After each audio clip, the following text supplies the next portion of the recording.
Hello hello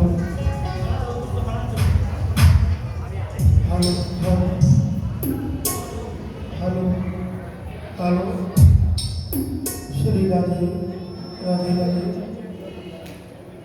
Shri गणेशाय नमः श्री लक्ष्मी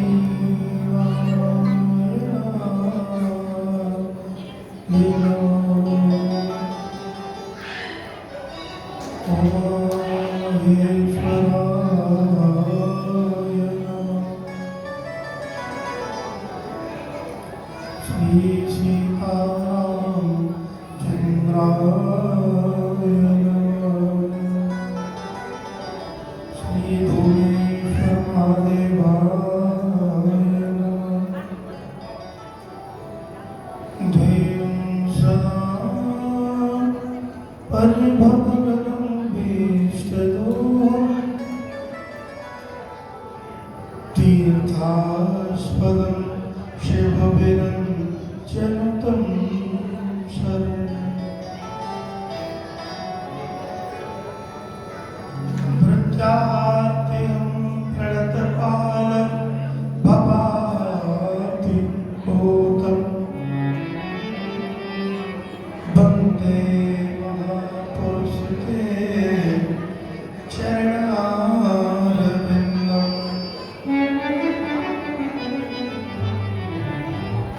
कृष्ण त्वदीय पदपङ्कज पयोनिनाथ अध्ययभुवे विसतु मानस राजस प्राणप्रयासमये कपवात पितै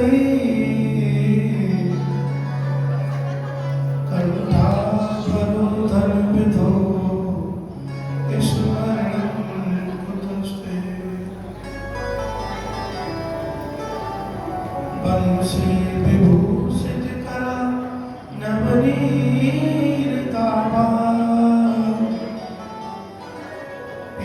पीताम्बराधर बिंबफला अधरोष्ठ पूर्णेन्दु सुंदर मुखा नेत्रा कृष्णापरं केवपि तत्त्वमहं न जाने नारायणं नमस्कृत्यं नरं चैव नरोत्तमं देवीं सरस्वतीं व्यासो ततो जयमुदीरये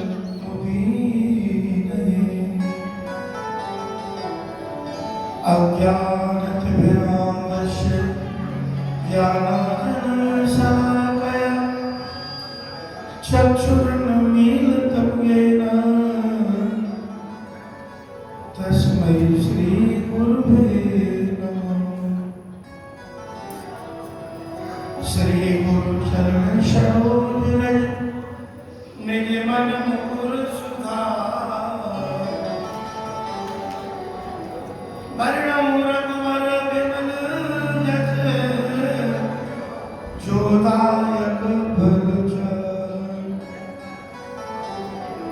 बुद्धहीन तन जानिके सुमिरो पवन कुमार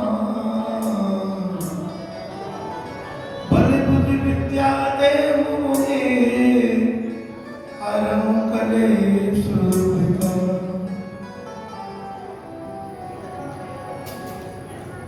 अद्वैत बलधामं वयं शैलावदेवं धनुर्बलकृशानं ज्ञाननामग्रगण्यं सकलगुणनिधानं वानराणामधीशं रघुपतिप्रियभक्तं वात जातं नमामि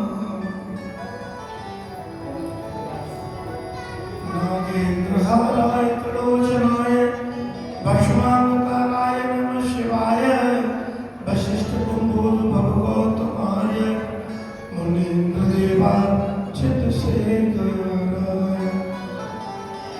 ओम सर्वमंगलमांगल्ये शिवे सर्वार्थ साधके शरण्ये त्र्यंबके गौरी नारायणी नमोस्तुते।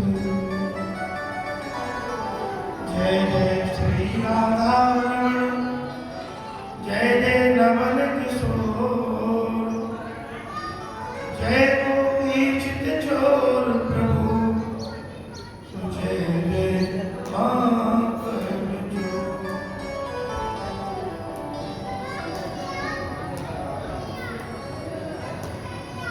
परम मंगल में परापरमेश्वर अकारण कर्ण वर्णालय भक्त वांछा कल्पतरु श्री मद भागवत महापुराण की कथा का मेरे प्यारे भक्तों ये द्वितीय दिवस का सत्र प्रारंभ होने के लिए मिला है, जिसमें हमारे परीक्षित श्री शबराम बघेले जी शपथरी का ग्राम सोना खिरिया वाले जो श्री धूमेश्वर महाराज पर बालक की उत्पन्न होने पर भगवान की बड़ी मंगलमयी कृपा से ये गोविंद की कथा कराई जा रही है। सभी परिवार आनंदित होकर के और बड़े प्रेम से आया है। आइए भगवान श्री हरि के चरणों में सीधे चलते हैं।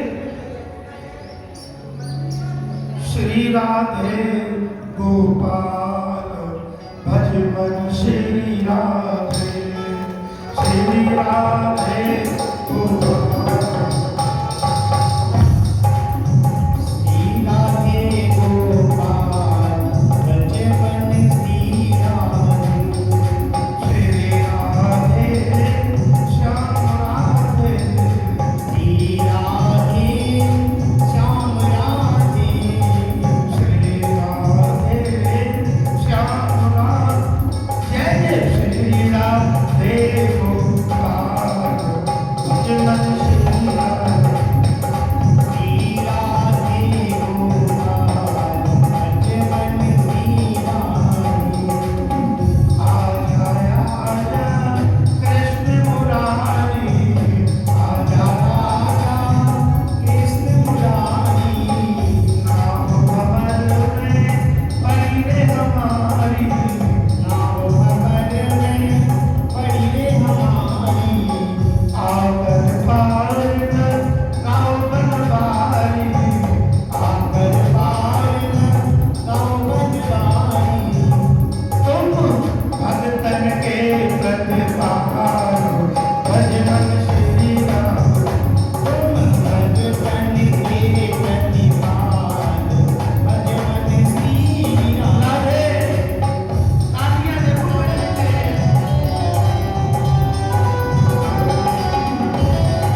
द्रुपद सुता दो सोने घेरी, द्रुपद सुता दो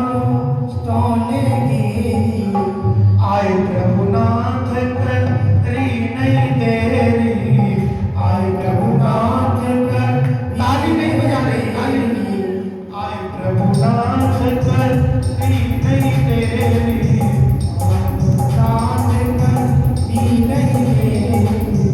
तुरंत बढ़ाए नहीं चीर की घेरी, वस्त्र रूप नंदना भज बंसी राम, वस्त्र रूप तालियां जरूर बजाइए। जय जय श्री राधे गोविंद, भज बंसी राम,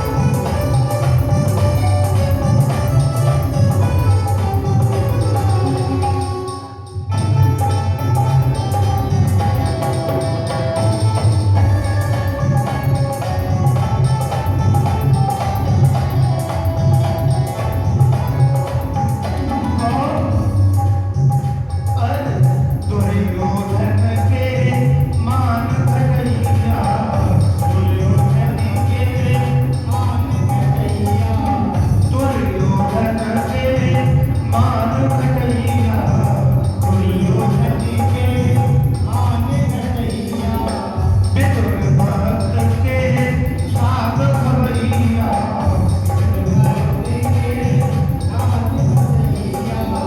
विदुरानी के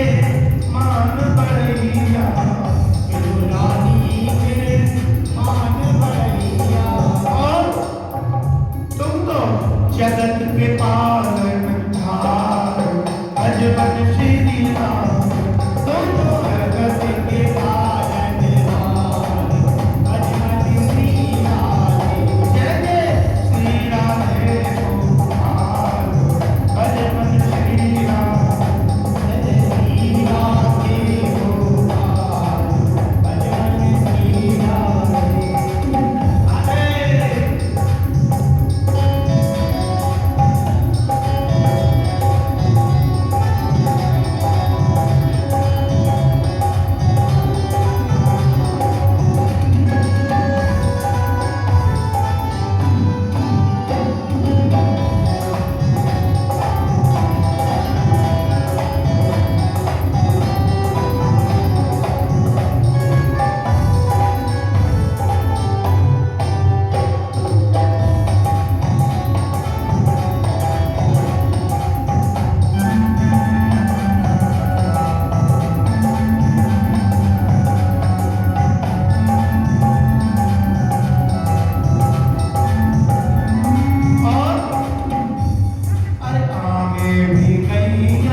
बोलिए श्री सीतारामचंद्र भगवान की, भक्त लक्षण भगवान की, श्री धूमेश्वर महाराज की, हमारे कंजूस महान भावों की, तो भैया कंजूसों की जय क्यों नहीं बोलते? देखो कंजूस किसे कहते हैं? कंजूस का मतलब होता है जो भगवान के नाम में जयकार नहीं करता। ये बात नहीं है कि भागवत जी पे जाके तो रुपया क्यों नहीं चढ़ा रहे, पैसे क्यों नहीं चढ़ा रहे, धन क्यों नहीं चढ़ा रहे, ऐसी बात नहीं है। जो भगवान का नाम नहीं बोलता वो असली कंजूस होता है। इसलिए एक बार बड़े जोर से बोलेंगे तभी भगवान की कथा में आनंद आएगा। बोल बार कृष्ण भगवान की। तुम्हारी कसम अगर दो लोगों में लड़ाई झगड़ा हो जाए तो देखो कहां तक आवाज चली जाए, इधर चौराहे तक, इधर नदी के पहली तरफ चली जाए। तो छह कार्य के नाम पर बिल्कुल भी कोई नहीं बोलता है। तुम्हें पड़ोसियों की सौगंध है और पड़ोसियों ने मार को चाहू तो मत बोलो। तुम्हें पड़ोसियों की सौगंध है, बहुत जोर से बोलो। बोलिए श्री धूमेश्वर महाराज की। भैया मरने के लिए सबको डर लगता है, इसलिए और दो बार बेकार और बोलेंगे। बोल शंकर भगवान की, बोल गुरु महाराज की, श्रीमद् भागवत महापुराण की, हनुमान जी महाराज की। कल हम महात्मा की चर्चा करें। आपने बड़े प्रेमपूर्वक होकर के भगवान की कथा को श्रवण किया।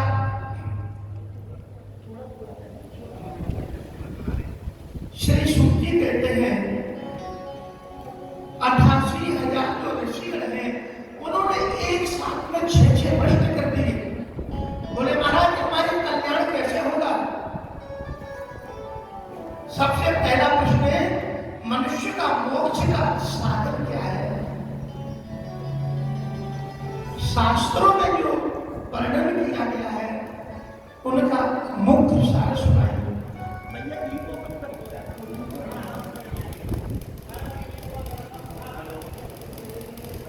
तीसरी बात, भगवान को अजन्मा क्यों कहते हैं?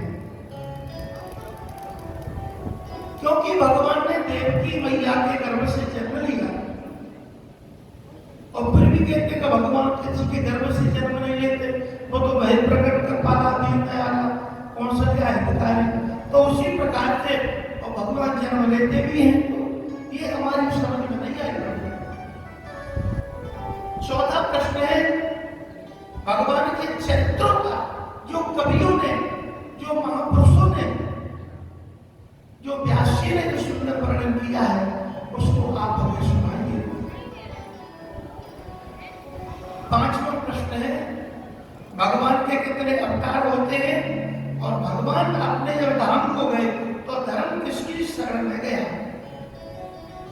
श्री सूत जी कहते हैं हे ऋषि बनो, ध्यानपूर्वक होकर के सुनो।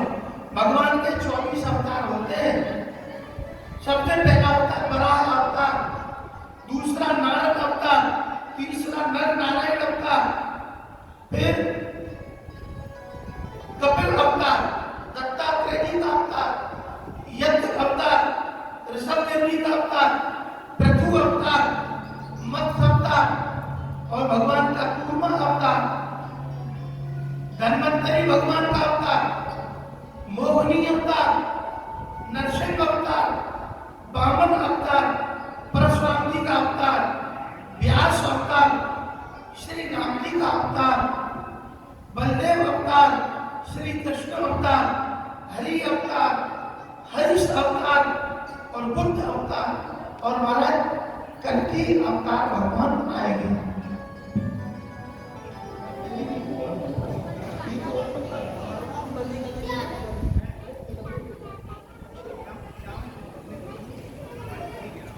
तो कहते हैं महाराज कल्कि अवतार भगवान संबलेश्वर के ग्राम में आकर के और ब्राह्मण परिवार में भगवान का जन्म हो गया। क्योंकि ब्राह्मण बड़े दुखी, ब्राह्मण कहने लगे प्रभु आपने क्षत्रियों के घर में तो बहुत जन्म लिए, कभी ब्राह्मणों पर भी कृपा करोगे कि नहीं करोगे? कभी ब्राह्मणों के बेटा बनोगे कि नहीं बनोगे? ठाकुर जी ने कहा चिंता मत करो, मेरा आखिरी अवतार जो होगा कल की अवतार, वही मैं ब्राह्मण के घर में आकर के और मैं जन्म लूंगा। अभी आए नहीं है, 24वां अवतार होगा। कहां होगा? संबलसुर नाम के ग्राम में, ब्राह्मण परिवार में जो जन्म लेकर के आएंगे। इस प्रकार के कहते हैं भैया देखिए, ये भागवत रूपी जो कर्म वृक्ष है, ये महाराज सर्वप्रथम नारायण प्रभु की शाखा से ये फल टपका और ब्रह्मा की शाखा पर आकर के लटका। ब्रह्मा जी की शाखा पर लटका, ब्रह्मा जी की शाखा से जब टपका तो नारद जी की शाखा पर आकर के लटका, और नारद जी की शाखा से टपका तो व्यास जी की शाखा पर आकर के लटका, और व्यास जी की शाखा से टपका तो सुख शाखा पर आकर के ये टपका महाराज। तब इसके पश्चात में श्री सुखदेव जी ने बताया परीक्षित को कथा सुनाई। इसीलिए कहते हैं भैया, तब श्री 28वें 42वें ने सुंदर प्रश्न किया, प्रभु आप हमको ये बताइए कि सुखदेव जी का जन्म कैसे हुआ? ये कथा सुनने की हमारी बड़ी इच्छा है। तो सुनो भैया, मैं तुम्हें सुनाता हूं। एक बार की बात है, पार्वती मैया बड़ी प्रेम कैलाश पर्वत पर बैठी है और नारद जी महाराज घूमते घामते चले गए। भगवान भोलेनाथ तपस्या में संलग्न है। मैया पार्वती के पास में भी गए, मैया को प्रणाम किया, वहां से चलने लगे। मैया बोली नारद कहां जा रहे हो? भैया इधर आओ, इधर आओ। बोले मैया आज कल हम जाना आते जाते नहीं है। क्यों? अरे मैया आजकल तो स्वार्थ का जो प्रेम है ना, स्वार्थ का प्रेम दिखाई देता है। मैया बोले नारद जी आज महंगी महंगी बातें कर रहे हो, क्या बात है? बोले कुछ नहीं भैया, हम तो सत्य कह रहे हैं। इसके पश्चात में लेकर के तो सुखदेव जी के जन्म की कथा बता रहे हैं कि सुखदेव जी महाराज का जन्म जो है कैसे हुआ। इसके पश्चात में कहते हैं भैया कि बड़े आनंद भाव में आकर के, और अब तो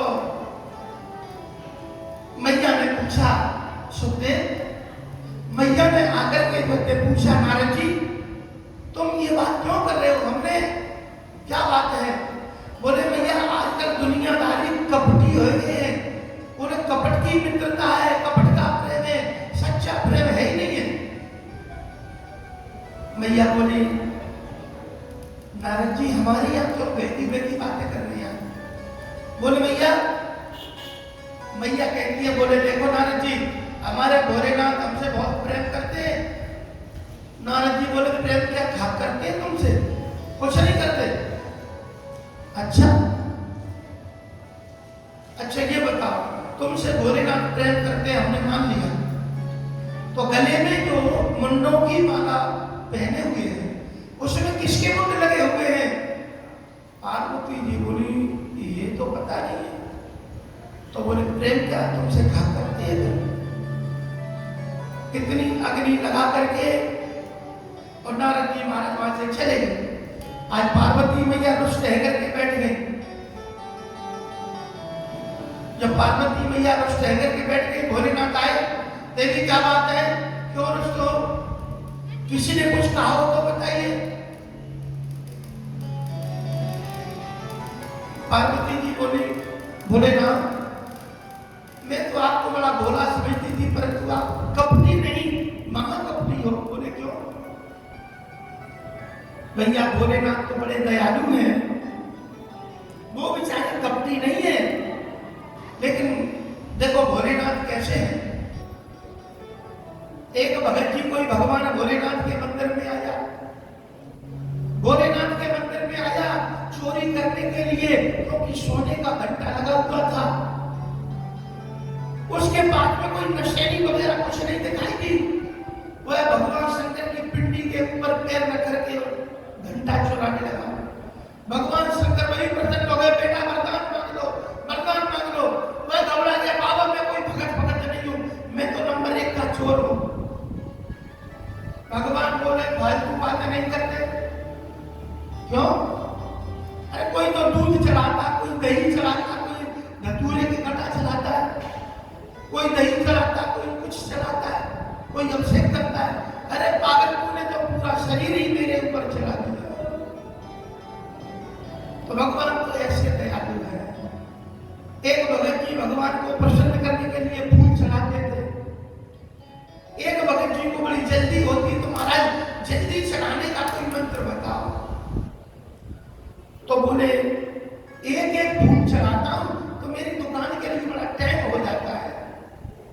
तो बोले भैया एक एक फूल नहीं चढ़ा तो चुटकी भर के चढ़ा दिया करो। तो बोले क्या मंत्र? बोले कुछ ही चुटकी में लेकर के चुटकेश्वराय नमः कैसे कह दिया करो। हमारा निश्चय वो जल्दी का उपाय नहीं है क्या? तब लेकर के भैया अब उन्होंने फिर कह दिया, बोले भैया इससे भी और उपाय है। बोले क्या? बोले एक बक्ता भरा और फिर जो चढ़ा दिया। तो बोले बक्तेश्वराय नमः। बोले महाराज और जल्दी हो जाए तो बोले फिर एक खोबा में भरो, भोलेनाथ पे चढ़ा दो, कह दो खोबेश्वराय नमः। और बोले महाराज और जल्दी का उपाय बताओ।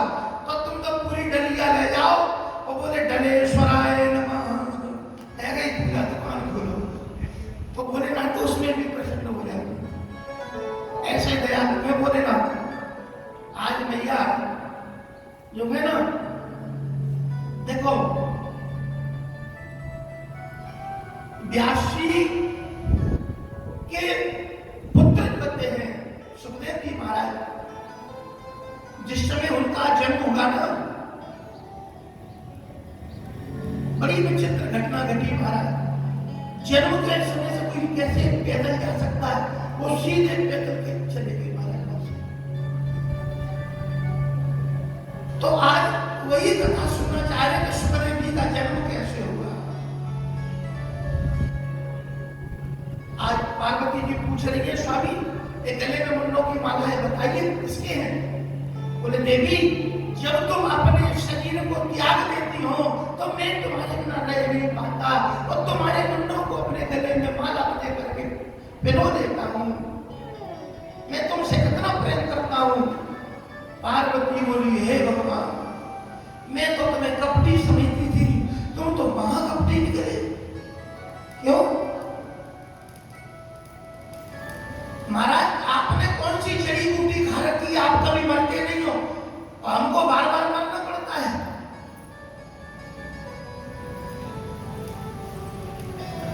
तो बोले देवी चिंता मत करो, हमने अमर कथा का पान किया है। आज पार्वती जी बोली, स्वामी हमको भी अमर कथा सुनाइए ना, हमको कथा सुनाइए ना अमर कथा। इस प्रकार से लेकर के बोले ठीक है देवी, चलो एकांत जगह में चलते हैं।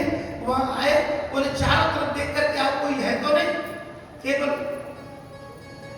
वहां एक जो अड्डा है वह पड़ा हुआ है और कुछ दिखाई नहीं दे रहा। बोले कोई बात नहीं, कोई नहीं है महाराज, कथा सुनाइए।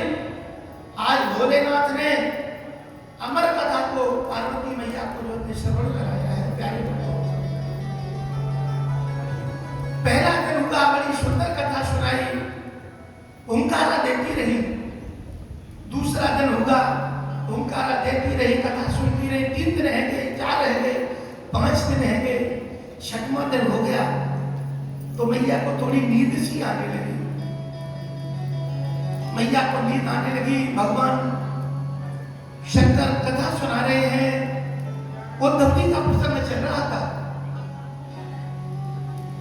मानो भगवान कृष्ण उद्धव जी से जो कहते हैं, उद्धव तुम मेरी मैया को जाके ये संदेश कह देना, उद्धव मैया को सुनियो रे तेरो लाला दुख पावे। उद्धव मैया को सुनियो रे तेरो लाला दुख पावे।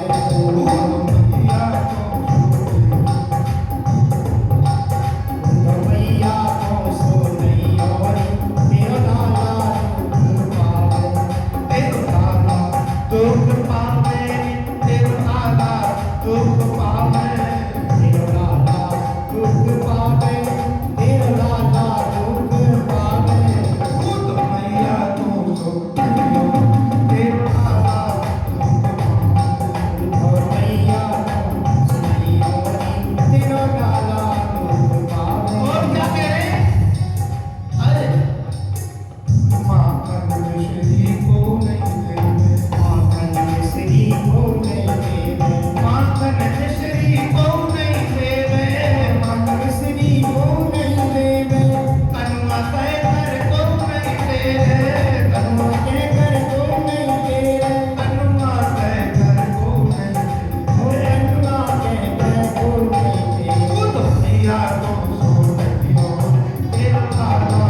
थी ना।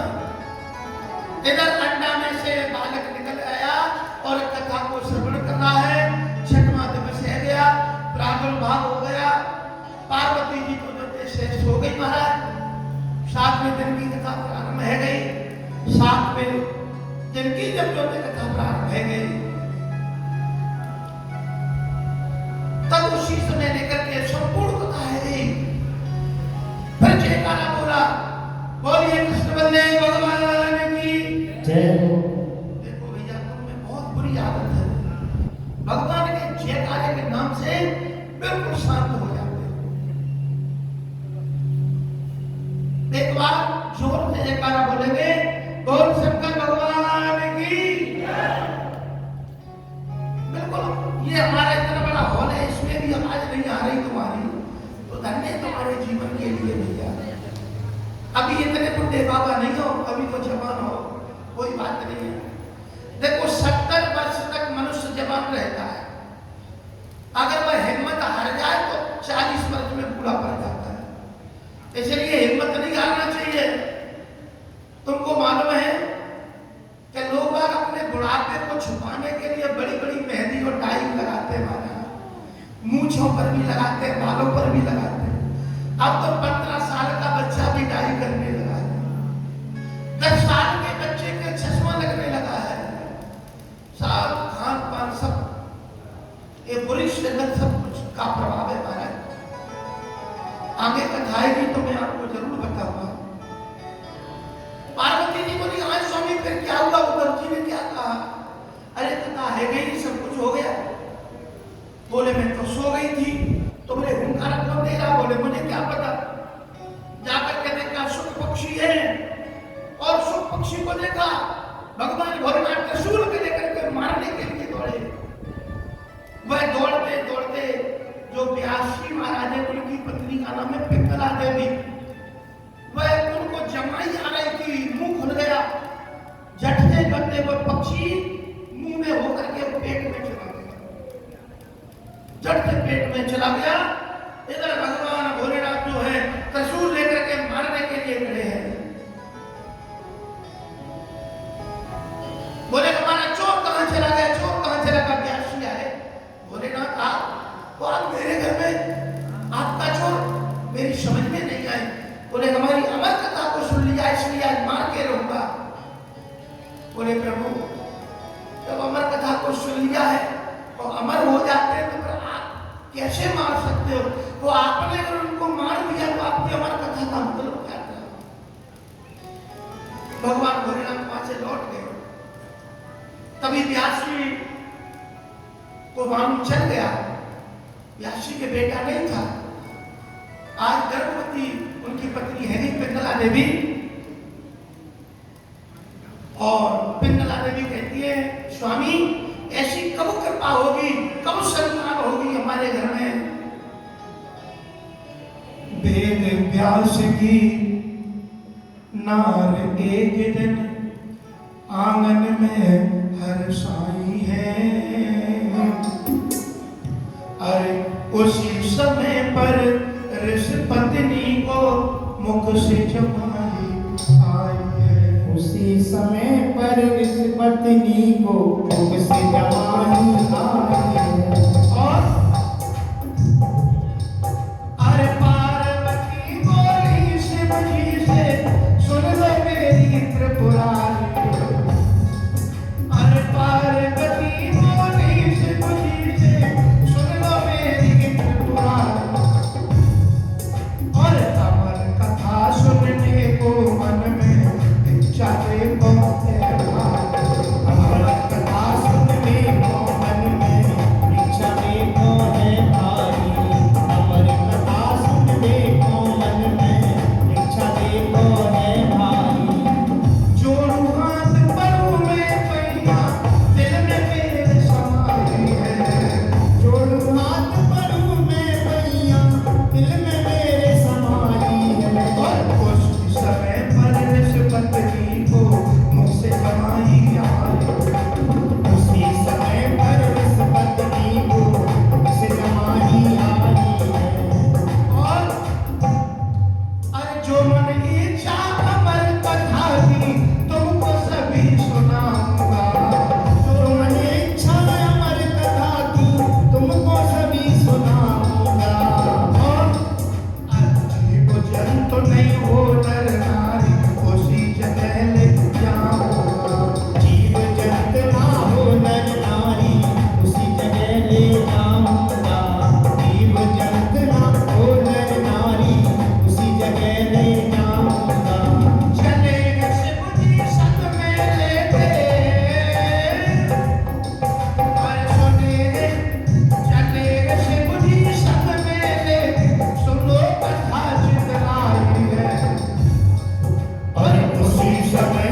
क्या हुई महाराज? पार्वती जी सो गई थी, ओंकार दे रहे थे, ये कथा आपको सुनाई। आज सब पक्षी पिंगला देवी के गर्भ में चले गए। पिताजी आवाज लगाते हैं, बेटा बाहर आइए, बाहर आइए। लेकिन 1 वर्ष नहीं हुआ, 2 वर्ष नहीं, 12 वर्ष तक गर्भ में वास किया। 12 वर्ष बीते न निकले न बाहर, और करते हैं वंदना व्यास मुनिया कर। तो देखिए आज अंदर से आवाज आती है, बेटा आ जाओ, माया का प्रभाव नहीं पड़ेगा। लेकिन अंदर से आवाज देते हैं, मैं आऊं न माया के डर से,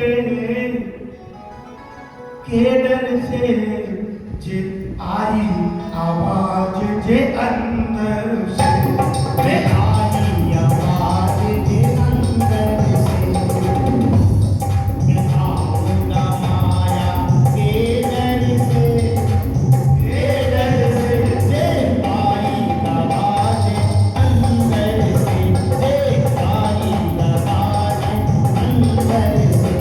और क्या कह रहे हैं देखो, अरे हे अंदर में हे अविनाशी, है अंदर में हे अविनाशी, दर्शन को मेरे अखियां प्यासी। दर्शन होने अखियाँ प्यासी।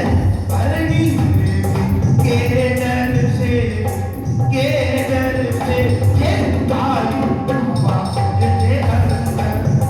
हे आई आवाज अंदर से, हे आई आवाज अंदर।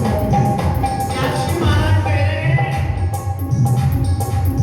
कन्हे व्यास बाहर आ जाओ, कहे व्यास बाहर आ जाओ, ज्ञान का आकर पाठ पढ़ाओ।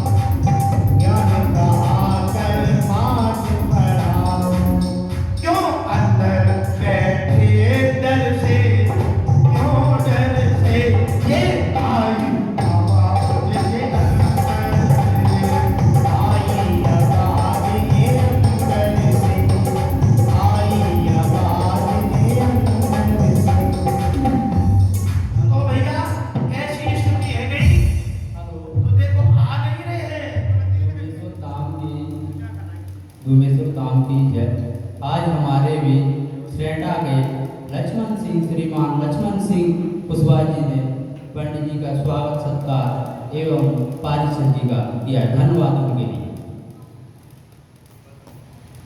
और महाराज उसके पश्चात में बोले माया का डर है, मैं नहीं आ पाऊंगा। व्यासी कहते हैं चिंता मत करो। लेकिन भैया व्यासी तो स्वयं ही बंधन में बंधे हुए हैं, वो तो ग्रस्त हैं।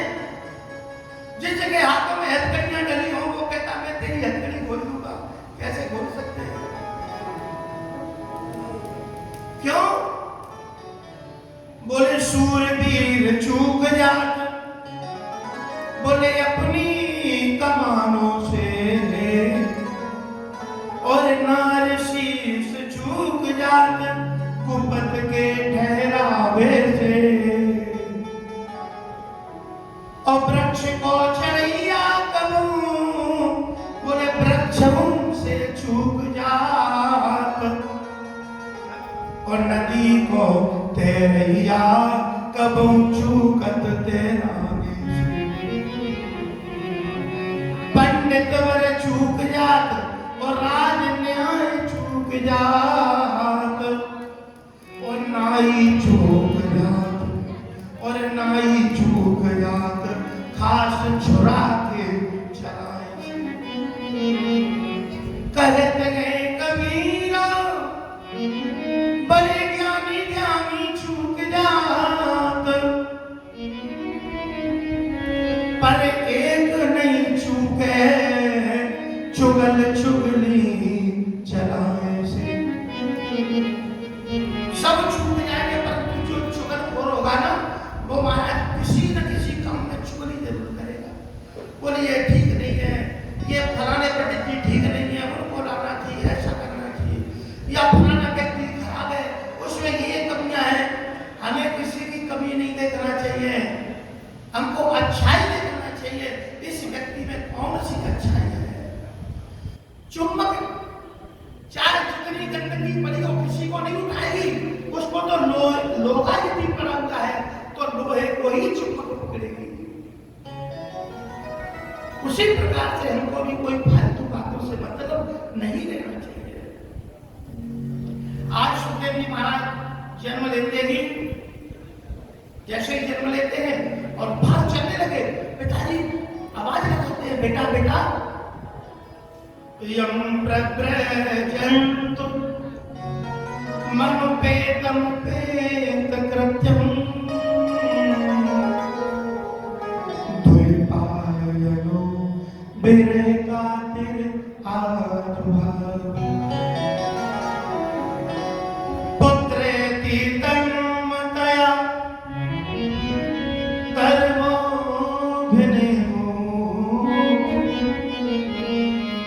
इष्टं सर्वभूत हृदयं मुनिमानतोऽस्मि। बेटा बेटा बेटा बेटा लौट करके आओ, बेटा लौट करके नहीं आए। एक सरोवर पर सुंदर नवी मुक्तियां निर्वस्त्र स्नान कर रही थी। सुखदेव जी को देख करके किसी ने मान मर्यादा नहीं की। व्यासी जैसे ही गए सभी ने अपने अपने वस्त्रों को पहन लिया। अब तो भैया सुखदेव जी ने जंगल में जाकर के सीधे तपस्या करने के लिए बैठ गए। और जब तपस्या करने के लिए बैठ गए, ठाकुर जी महाराज की बड़ी कृपा, द्वैपायनो बिरेकातिर आजुभाव, बेटा बेटा बेटा, जंगल में देखते उधर से आवाज आ रही है, बेटा बेटा बेटा। उसी प्रकार से ये माया का प्रपंच है, इसमें कोई किसी का नहीं है। मेरे प्यारे भक्तों, भगवान से प्रार्थना करना चाहिए, प्रभु तूने कैसो रचो संसार, आए राम धोखा भरा, तूने कैसो रचो संसार, आए राम धोखा भरा। ओ तूने कैसो रचो संसार, आए राम धोखा भरा। बोले कोई किसी का नहीं है। तो ध्रुव प्रहलाद दोनों भैया यो कह गए, ध्रुव प्रहलाद दोनों भैया यो कह गए, ध्रुव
कंसोर देव की हम सोए कहे गए, कंसोर देव की हम सोयो कहे गए, कंसोर देव की हम सोए कहे गए। भैया बहना का जय हो भैया बहना का रूठा है प्यार, और नाम दुर्गा। ओ भैया बहना का टूटा है प्यार, आए राम दुर्गा भर तुम्हें कैसो रचो संसार, आए राम दुर्गा भर। तो भैया ये महाराज जी, स्वागत का बोल पाए हेलो, बोलिए डोमेश्वर धाम की जय। आज हमारे बीच समस्त ग्राम बाहुए वालों ने पंडित जी का एवं पारिषद जी का सम्मान किया एवं अपनी ओर से कुछ दान दिया है। समस्त बघेल समाज बागवाई वालों की ओर से दान आया है, जिसमें एक कुंटल शक्कर, एक रिफाइंड कट्टी, 10 किलो बेसन। बोलिए डोमेश्वर महाराज की जय। मेरे प्यारे भक्तों,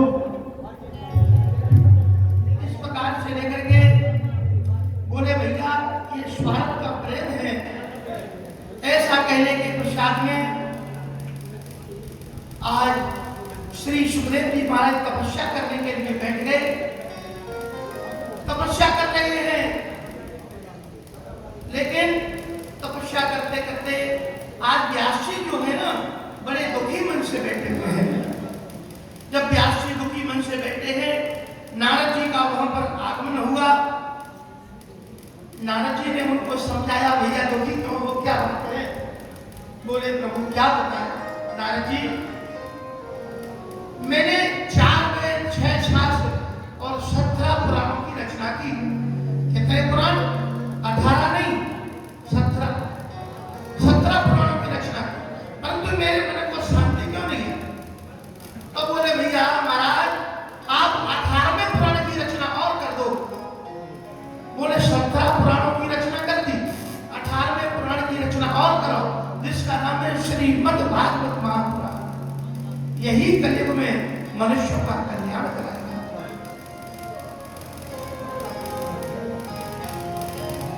तत्पश्चात में लेकर के नारद जी का भी पूर्व जन्म ऐसा ही था। पूर्व जन्म में नारद जी महाराज एक दासी के बेटा थे। नारद जी का नाम रामदास था, बच्चा रामदास। संतों की मंडली आई, मैया संतों की सेवा करती। रामदास जी का मन लग गया, संतों के साथ में जाने लगे। संतों ने मना कर दिया, बेटा तुम्हारी मैया है, तुम नहीं ले जाएंगे। मैया रोकती है, एकदा निर्गतो मैया दोहंती निष्गापति सर्वोद संपदा स्पष्ट कृपणा पाद छोड़। एक दिन नारद जी की मैया, माने बच्चा रामदास जी की मैया गैया दोहने के लिए गई। वहां पर एक सर्प ने उनको काट लिया, उनसे उनकी मृत्यु हो गई। तभी जो नारद जी जो थे पूर्व जन्म में रामदास, वो संतों के पास में गए। संतों के सानिध्य में जाकर के भगवान का भजन करने लगे। फिर अपने शरीर को त्याग दिया। फिर ब्रह्मा जी के मानस पुत्र होकर के नारद जी ने जन्म लिया। इसीलिए आज नारद जी पूरी कथा सुना रहे हैं। बोले देखो व्यास जी, अहम पुरातीत भवे भवम मुने दास्यास्तु कस्या शवन वेद भादनम निरूपते बालक एव योगिना शुश्रूषणे प्राप्रस निर्विक्षता।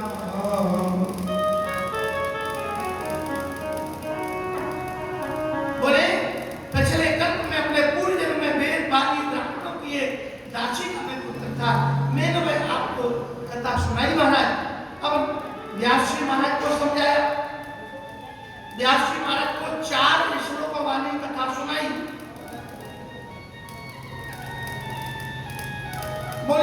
4 श्लोकों में से आप 18,000 श्लोक 335 अध्याय 12 स्कंद की 18वें पुराण की रचना करो, जिसका नाम होगा श्रीमद् भागवत महापुराण। तब सरस्वती नदी के किनारे बैठ करके व्यास जी महाराज ने भगवान का ध्यान किया और वहीं पर श्रीमद् भागवत महापुराण की रचना को जो किया। इसके पश्चात में जब भागवत महापुराण की रचना हो गई तो सबसे पहले कथा सुनने का अधिकारी कौन है, मन में इस प्रकार से सोचने लगे। बोले भैया सबसे पहला अधिकारी तो वही है जिसने काम क्रोध सबको जीत लिया। ऐसा कोई नहीं है। इस समय मेरा बेटा है, लेकिन मैं कहूंगा कि मेरा बेटा महान है तो दुनिया वाले कहेंगे वाह, अपने बेटा को तो अच्छा सब कहते हैं। आत्मा राम से मुने निर्ग्रंथा विरुक्रम अध्ययन गान मगदाचान नित्यम विष्णु जनप्रिय। तब व्यास जी महाराज ने 2 श्लोक दिए, जाओ मेरे बेटा को सुना देना। बोले कौन से श्लोक? सेवकों ने जाकर के सुनाया। बरेगा पीड़म नट बरबपु कर्णयो कर्णकारक विभ्रत वासर कनक कपशम वैजयंती चमाला रंगान वेणु रधर सुदयो पूरयन गोप वृंदय वृंदारण्यम स्वपद रमणम प्रावशद गीत गीत।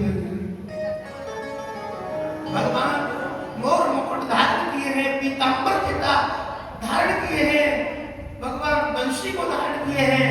भगवान की छवि को देख करके महाराज बड़े बड़े देवता भी शर्मा जाते हैं। ऐसी मेरे प्रभु की सुंदरता। सुखदेव जी थोड़े तो जागे, फिर तपस्या में बैठे। दूसरा श्लोक सुनाया, दोबारा जो लौट करके आए, दूसरा श्लोक सुनाया। बोले भगवान सुंदरता पर तो नहीं लीजिए, परंतु दयालुता पर जब लिखेंगे तो अहोबकीयम स्तनकालकूटम जिगांसया पायदा पिशात्री और लेभे गतिम दारुचितां ततोन्यम कंबा दयालो शरणं ब्रजे। भगवान कैसे दयालु हैं? पूतना राक्षसी भगवान को कालकूट नाम का जहर लगा करके अपने स्तनों में और भगवान को मारने के लिए लेते आई, लेकिन भगवान ने क्या किया? अपने वैकुंठ धाम को ही पूतना को पहुंचा दिया। ले वे गतम दारुचिता। धन्य है मेरा गोविंद, धन्य है मेरे प्रभु की महिमा। इस प्रकार से लेकर के महाराज आज ठाकुर जी महाराज की कृपा से ये भगवान की मध्य महिमा है। तो मेरे प्रभु जो है बड़े दयालु हैं। तो देखो भैया, ये पक्की बात है, सुखदेव जी संसार में पढ़ना नहीं चाहते। देखो मैं आपको एक दृष्टांत के माध्यम से बताता हूँ। एक सेठ जी थे, उनके एक बेटा था, उनकी एक पत्नी थी। वह अपने बेटा से इतना प्रेम करते महाराज, इतना करते प्रेम करते थे। ध्यान से सुनना भैया, ये बातें मत करो और ध्यान से सुनो। सेठ जी अपने बेटा से इतना प्रेम करते, बेटा व्यापार करने के लिए चला जाता तो माता पिता भोजन भी नहीं करते, पत्नी भोजन नहीं करती महाराज। ऐसी पतिव्रता थी। एक दिन की बात है, एक दिन की बात है कि रात्रि है गई। सेठ जी का जो बच्चा था वे व्यापार करने के लिए चला गया और उसे रात्रि है गई। रात के 10-11 बज गए। एक संत जी की कुटिया पर वही विश्राम किया, जलपान किया। संत जी बोले भैया बेटा यही विश्राम करो। बोले नहीं महाराज, मुझे अपने घर वालों के पास में पहुंच